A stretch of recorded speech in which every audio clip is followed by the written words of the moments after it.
Hey, what is up everyone? Hope you're all having a wonderful time. Today we got a quick updated version on how you could do yourself a +3 bow to your explosive arrow ballista builds, and this will cover all you need to know and also some what the fuck moments later on in the video, so do stick around for that. If you found this video helpful, don't forget to like the video and also consider subscribing to the channel for even more videos like this in the future. Alright, so let's start by getting ourselves the base that we are going to be crafting on. And here you want to go and get yourself a 6-linked short bow. And you can get this item fairly cheap. And these are obtained from the Porcupine Divination card, so that's why there is so many of them. And if you like to farm it for yourself, you can find the Divination card in either the Higher Gardens, the Gardens map, Plaza map, or Terrence map. The reason we chose this base is because it's one of the highest attacks per second bows that we can get, and also we don't need to worry about the item level as well, so this is going to be a basic slot for a very long time. Next up, we need to get ourselves a couple of Shrieking Essence of Dread for the +2 to level of socketed bow gems. And here is where the RNG really kicks in, and you might need more or less depending on how lucky you are. You can also choose to craft with the Defining version, which is the next tier of this essence, but both of them providing the +2 to bow, so it doesn't really matter which one you use. Just go with the cheapest one that you could get. So next up we want to start to craft with these, and here we also want to get attack speed as a suffix for this bow.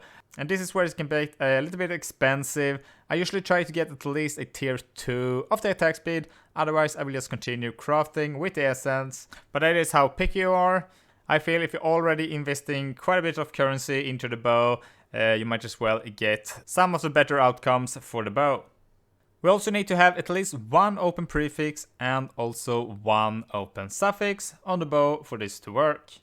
We also don't want to get any added fire damage to the bow, because it's going to break the build if you are going with elemental equilibrium, as most of us playing the build are doing.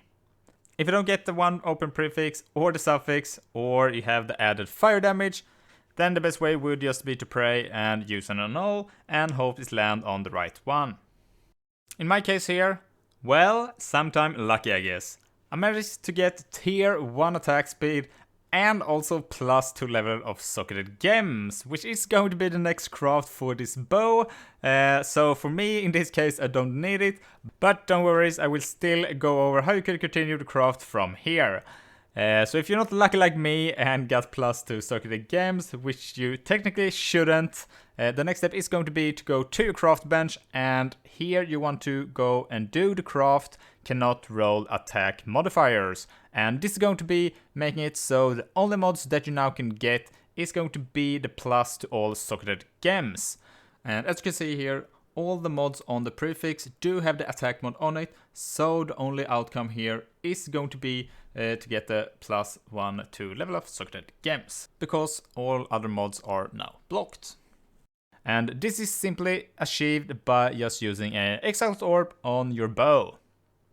So the thing that we needed the open suffix for was the craft cannot roll attack modifiers, and the open prefix slot is going to be for the Exalt Slam to get ourselves the +2 level of socketed gems.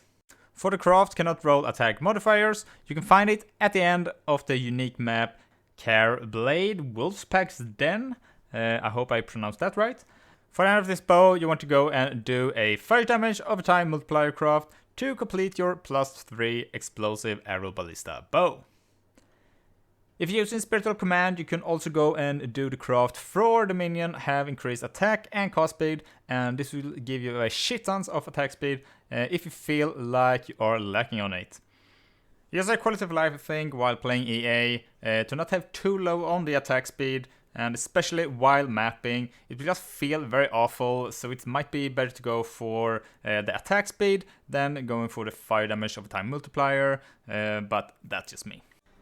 While I made this video, the bow base cost 15 chaos each, exalts another 15, and the essence were around 5 chaos each. And also the craft cannot roll attack modifiers was for 1 divine, so this means if you choose to make this bow for yourself, you have around 60 attempts to hit a decent attack speed roll before you start to lose money on this at the current marking pricing. The average bow with a tier 2 attack speed roll goes for around 3 divines, and the tier 1 goes for around 4 divines, so do keep that in mind before you start to craft one for yourself. Thanks for watching, comment down below if you got any lucky craftings like myself, like the video, subscribe to the channel, and I'll see you in the next one. Bye!